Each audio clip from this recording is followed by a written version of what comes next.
İmamət və sünnət. Məlumdur ki, Qurandan sonra müsəlmanlar üçün əsas şəriət qaynağı sünnətdir.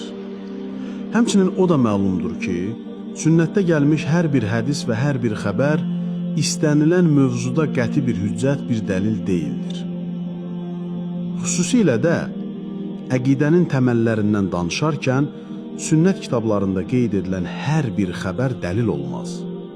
Böyük şiə alimi Əş-Şərif Əl-Murtada sırf hədislərə arxalanan hədis əhli haqqında danışarkən çox kəskin bir irad tutur.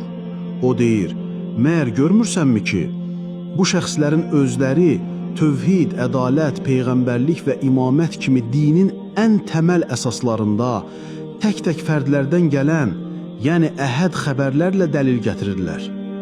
Halbuki hər bir ağıllı insana məlumdur ki, bu cür xəbərlər, bu cür fundamental mövzularda hüccət sayıla bilməz. Şiyyələr arasında fəqihlərin ustadı sayılan Mürtəda Əl-Ənsari də eyni fikri təsdiqləyir və deyir ki, dinin əsaslarında əhəd xəbərlərə əsaslanmağın caiz olmaması demək olar ki, bir ittifaq məsələsidir. Əş-Şəhid Əs-Sani isə bu məntiqi daha da irəli apararaq retorik bir sual verir. Çünki əhəd xəbər zənnidir. Əgər onunla şəriətin kiçik, əməli hökmlərində belə əməl etmək ixtilaflıdırsa, o zaman qətiyyət tələb edən etiqadi elmi məsələlərdə onunla necə dəlil gətirmək olar? Bu sözlərin mənası çox aydındır. Əgər ən yaxşı halda şübhə və zənn ifadə edən əhəd xəbərlərlə hətta kiçik bir fiqhi məsələdə əməl etmək şiə alimləri arasında ixtilaflıdırsa, o zaman tövhid və nübüvvət kimi təməl etiqadi məsələlərdə belə bir xəbər necə hüccət ola bilər ki?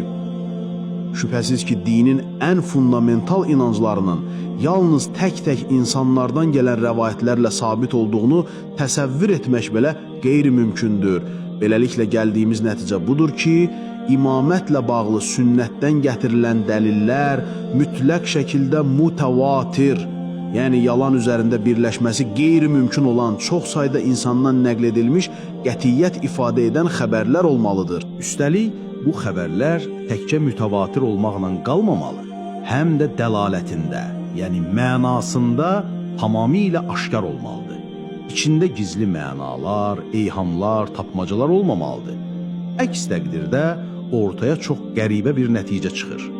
Sanki insanlara dinlərindəki ən önəmli məsələləri öyrətmək istəyən uca Xaliq bu həqiqətləri açıq-aşkar cümlələrin zahirində deyil, onların batinində, dərinliklərində gizlədib. Bu isə Allahın hikmətinə və mərhəmətinə tamamilə ziddir. Məhz buna görə də biz şiə alimi Seyyid Muhammed Səid Əl-Hakimin bu sözləri ilə tamamilə razıyıq. O deyir ki, hakimiyyət sistemindəki qanunvericilik boşluğu fitnəyə səbəb olur və bu Allahın hikməti ilə uyğun gəlmir.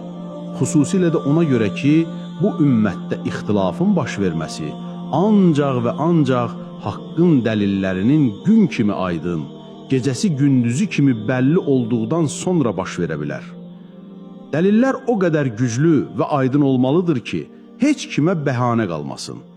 Beləliklə, qarşıya qoyulan hər bir arqument, hər bir hədis, hər şeydən əvvəl Allahın elçisindən qəti şəkildə sabit olduğunu isbat etməli, ondan sonra isə onun tələb olunan mənaya dəlalətinin tamamilə aşkar, heç bir şübhəyə yer qoymayan şəkildə olduğu göstərilməlidir. Əks təqdirdə, belə qeyri-müəyyən dəlillərlə bir məsələni dinin təməl əqidəsinə, imanın əsaslarına daxil etmək sadəcə olaraq mənasızdır. İndi isə gələk daha bir vacib prinsipə.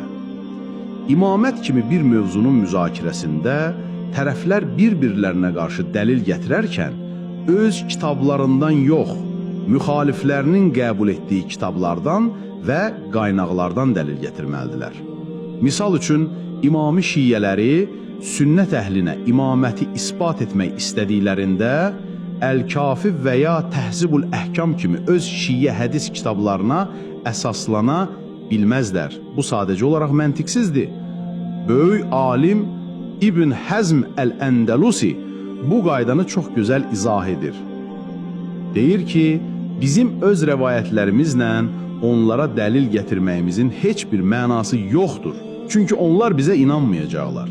Eyni şəkildə onların da bizə öz rəvayətləri ilə dəlil gətirmələrinin heç bir mənası yoxdur. Çünki biz də onlara inanmayacağıq. Lakin müxalif tərəflər bir-birlərinə qarşı elə dəlillərlə sübut gətirməlidirlər ki, həmin dəlili ona qarşı irəli sürülən tərəf özü qəbul etsin. Çünki bir şeyi qəbul edən onun nəticələrini də qəbul etməyə məcburdur. Maraqlıdır ki, İbn Həzmin bu dediklərinin bir bənzəri ilə Şiə alimi Molla Əhməd Əl-Ərdəbilinin sözlərində də qarşılaşırıq. O, sünnilərin Əbu Bəkrin namazda imamlıq etməsini dəlil gətirməsinə cavab verərkən, onların səhih kitablarındakı rəvayətləri bir neçə səbəbdən rədd edir. Deyir ki, bu sadəcə bir əhəd xəbərdir, etiqadi məsələdə hüccət deyil, həm də o xəbərin raviləri bizim nəzərimizdə etibarlı deyil. Sonra isə öz dəlillərini müdafiə edərkən deyir ki, Şiələrin bu mövzuda istinad etdikləri xəbərlərə gəlincə, onlar ya Qədir kimi mütəvatir rəvayətlərdir, ya da bu rəvayətlər müxaliflərin öz kitablarında qeyd olunmuşdur ki, onlar üçün bu rəvayətləri inkar etmək mümkün deyil. Belə olan halda həmin xəbərlər onlar üçün hüccət təşkil edir. Yaxşı, biz də bu kitabımızda məhz Əl-Ərdəbilinin bu sözlərini sınaqdan keçirəcəyik. Mütəvatir olduğu iddia edilən o xəbərlərin həqiqətən də iddia olunan etiqada dəlalət edib etmədiyini yaxından incələyəcək və sünni qaynaqlarında keçdiyi iddia olunan digər rəvayətlərə də bir-bir göz gəzdirəcək. Ancaq burada bir məsələni də aydınlaşdırmaq lazımdır. Bugün sünni şiə mübahisələrində adı tez-tez sünni müəlliflər və ya sünni kitablar olaraq çəkilən bəzi qaynaqlar əslində o qədər də sünni deyildir. Misal üçün, İbn Əbil-Hədid Əl-Mədəini və onun Nəhcül Bəlağəyə yazdığı məşhur şərhi. O tez-tez əhl-i sünnətə qarşı bir dəlil kimi gətirilir və sünni olaraq təqdim edilir. Hətta bəziləri daha da irəli gedərək onu Mötəzili sünni adlandırır. Bu çox təəccüblü bir birləşmədir. Çünki əhl-i sünnət Mötəzilliyi zəlalət firqələrindən biri hesab edir. Əslində isə İbn Əbil-Hədid şiyə sözünün geniş mənasında özü bir şiyyədir. Çünki Əlinin səhabələrin ən fəzilətlisi olduğuna və ilk xəlifənin o olması gərəkdiyinə inanan bir şəxs təbii ki şiyyədir. Yaxud Nəqşibəndi təriqətinə mənsub olduğu deyilən Süleyman Əl-Qunduzinin Yənəbiül Məvəddə kitabı. Bu kitaba nəzər salan hər kəs onun tam bir şiyə kitabı olduğuna şəkk etməz. İçində 12 imamdan, sonuncu imamın doğulmasından, Əlinin Peyğəmbərin vasisi olmasından bəhs edilir. Kitabın istifadə etdiyi qaynaqların çox ciddi bir hissəsi Süleym bin Qeysin kitabı kimi sırf şiyə kitablarıdır. Və ya Hənəfi alimi olduğu deyilən Əl-Həskəni və onun Şəvahidü't Tənzil kitabı. Bu kitabda şiyə çevrələrində çox sevilir, amma problem budur ki, o da öz məlumatlarını yoğun bir şəkildə şiyə qaynaqlarından, hətta o dövrdə itkin sayılan Furat təfsiri kimi kitablardan götürüb. Bu cür misalların sayını çox artırmaq olar. Demək istədiyimiz budur ki, adının sonunda Hənəfi, Şafi və ya Maliki keçən hər kəsin əhl-i sünnət olması şərt deyil. Hədis və rəvayət məsələsində əhl-i sünnətin mötəbər kitabları bəllidir və dəlil gətirilərkən məhz həmin mötəbər kitablardan dəlillər gətirilməlidir. Beləliklə, şiələr Əlinin Peyğəmbərdən sonra birbaşa xəlifəsi və imamı olduğunu sübut etmək üçün bir çox rəvayəti dəlil olaraq qeyd edirlər. Biz isə bu kitabımızda onların gətirdiyi ən əsas, ən güclü hesab etdikləri dəlillərə yaxından nəzər salacağıq. Onları həm səhihlikləri, yəni sənədləri baxımından, həm də dəlalət etdikləri mənalar baxımından bir-bir ələ alacaq.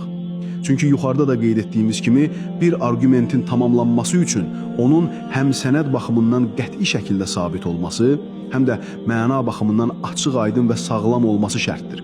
Əks təqdirdə, belə bir arqument kiçik bir fiqhi məsələdə belə hüccət ola bilmədiyi halda, dinin ən təməl etiqad məsələsində heç bir şəkildə hüccət ola bilməz.